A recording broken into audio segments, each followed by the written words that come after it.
বিশ্বাস করেন এভাবে যদি একবার রোল বানিয়ে খান জীবন আর কোনো দিন বাইরে থেকে কিনে খাবেন না। একটা নামি ব্র্যান্ডের থেকে আমাদের বাসায় একবার রোল আনা হয়েছিল, দেখে মনে হয়েছে যেন আমার ছেলের মাথার বালিশের মতো।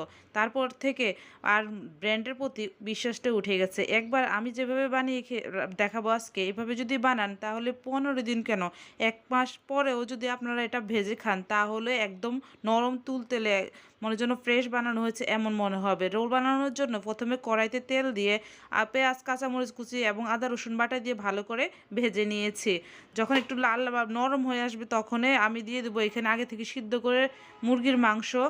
মুরগির মাংসটা কাঁটা চামচ বা হাত দিয়ে ছিঁড়ে ছিঁড়ে নিতে হবে, এতে মাংসের পরিমাণও কম লাগে এবং দেখতেও অনেক ভালো বেশি মনে হয়। এখানে ভেজিটেবলও ব্যবহার করব। এভাবে রোল বানালে কিন্তু মাংসটা কম লাগে, কিন্তু খেতে প্রতি কামড়ে কামড়ে মাংস ফিল পাওয়া যায়। আর একটা ফুড দিয়ে আপনি অনেক কিছু বানাতে পারবেন। এখানে একটা ম্যাজিক্যাল ইনগ্রিডিয়েন্ট ব্যবহার করছি, সেটা হচ্ছে দুটা ম্যাজিক মশলা ব্যবহার করছি, লবণ, হলুদ, মরিচ দিয়ে দিচ্ছি।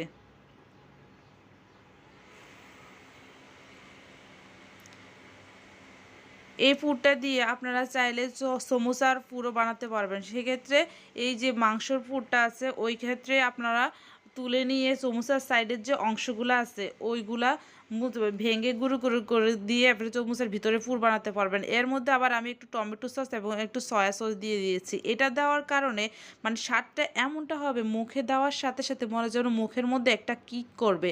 এই স্বাদটা আপনি কোনো ব্র্যান্ডের দোকানের মানে রোলের সাথেই তুলনা করতে পারবেন না।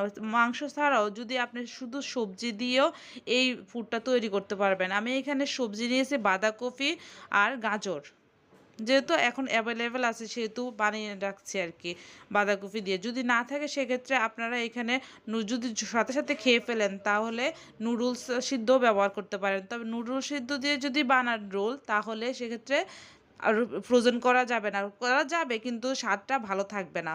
বাঁধাকপি গাজর দিয়ে সবচেয়ে ভালো রেজাল্টটা আসে। এভাবে যে আমি বললাম চিকেন দেওয়ার ফলে কিন্তু প্রতি বাইটে আপনি চিকেনের একটা স্বাদ পাবেন। আমার ফুডটা কিন্তু তৈরি হয়ে গেছে। এখন আমি যে উপরের লেয়ারটা বা কভারটা তৈরি করব তার জন্য পাটিসাপটার যে আপনারা তৈরি করেন না, ওই ব্যাটারটাই তৈরি করতে হবে। লবণ, চিনি, ময়দা দিয়ে, চিনি একদম সামান্য পরিমাণে, একটা ডিম দিয়ে একদম পাতলা একটা ব্যাটার তৈরি করে নিতে হবে। অনেকে রুটি বানিয়ে মানে এই রোলটা বানান। রুটি বানালে হয় কি এটা নরম থাকে না। অনেকদিন ফ্রোজেন করার পরে এটা যখন আপনারা ভাজতে যাবেন তখন এটা শক্ত হয়ে যায়। কিন্তু এভাবে যদি ব্যাটার বানিয়ে তারপরে রুটি তৈরি করে যদি রোলটা বানানো হয় তাহলে কিন্তু অনেক দিন পর্যন্ত সেটা নরম থাকে, একদম খেতেও অনেক মজা। এবার দেখেন একদম পাতলা একটা ব্যাটার তৈরি করে ফ্রাই প্যানে দিয়ে দিয়ে রুটিটা মানে পাটিসাপটার যে রুটিটা হয় ওইটাই বানিয়ে তুলে নিলেই হবে। এরকম দেখেন পাতলা পাতলা রুটি তৈরি হয়েছে। আর এখানে একটা ট্রিক্স আছে, সেটা হচ্ছে রুটি যখন তৈরি করবেন যে তেলতেলা অংশটা সেটা অবশ্যই উপরে দিবেন যাতে একটা রুটির সাথে আরেকটা রুটি না লেগে যায়। এখানে আমি ডিম ফাটিয়ে নিয়েছি একটু বিট লবণ এবং গোলমরিচ দিয়ে, আর নিয়ে নিয়েছি বিস্কুটের গুঁড়া। এর তো শেষ, আর কোনো ইয়ে নেই। আর এই যে লাসার জন্য, রোলের লাসার জন্য একটু ময়দা পানি দিয়ে গুলিয়ে এরকম একটা লাসা তৈরি করে নিয়েছি। এবার জাস্ট ফোল্ড করে নিলে হবে। ফোল্ডটা কীভাবে করছি একটু ভালো করে দেখেন। রোল একবারে বানিয়ে আপনি যেদিন বানাবেন ঠিক করবেন ওই দিন একবারে বানিয়ে অনেক মানে ফ্রিজে রেখে দিবেন 1 মাস, মানে 1 মাসের উপরেও আপনারা তবে যে কোনো জিনিস 1 মাসের বেশি ফ্রোজেন করে রাখাটা ঠিক না। আপনারা চাইলে রাখতে পারেন, তবে আমি অবশ্যই বলবো আমি জিনিস যেটা করি 1 মাসের মতোই রাখি। আর এটা এতটা মজা হয়, আমার 2 বাচ্চা যেহেতু ছোট ওরা নিজেরাই এতটা পছন্দ করে। ইফতার আইটেমের সাথে অন্য কিছু তো ওরা খেতে পারে না, কিন্তু এই রোলটা ওরা অনায়াসে খেতে পারে। দেখেন আমার একটা রোল তৈরি করা হয়ে গেছে। এভাবে আমি সবগুলো রোল তৈরি করে নেব। অনেকগুলো রোল তৈরি হয়েছে। আপনার দোকান থেকে কিনতে যান এই চিকেন দেওয়া রোল, ভিতরে তো চিকেনের নামমাত্র থাকে।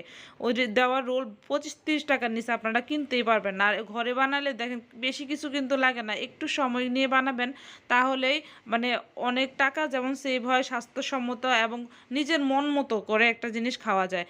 এবার রোল তো হয়ে গেলে ডিমে চুবিয়ে বিস্কুটের গোড়ায় মাখিয়ে এভাবে তৈরি করে রাখতে পারেন। এক এক করে আমি সবগুলো এভাবে করে নেব।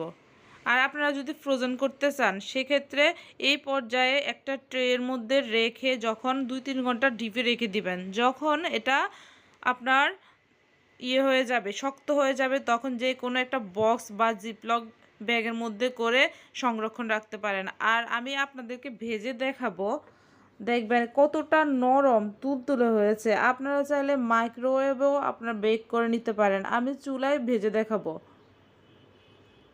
অবশ্যই চুলার মিডিয়াম টু লো আছে আস্তে আস্তে ভাজতে হবে, তা না হলে কি হবে, দ্রুত কালার চলে আসবে বা পুড়েও যেতে পারে। দেখেন কি সুন্দর হয়েছে, আর ভিতরটা যদি দেখেন একদম পুরে ঠাসা আর একদম সফট।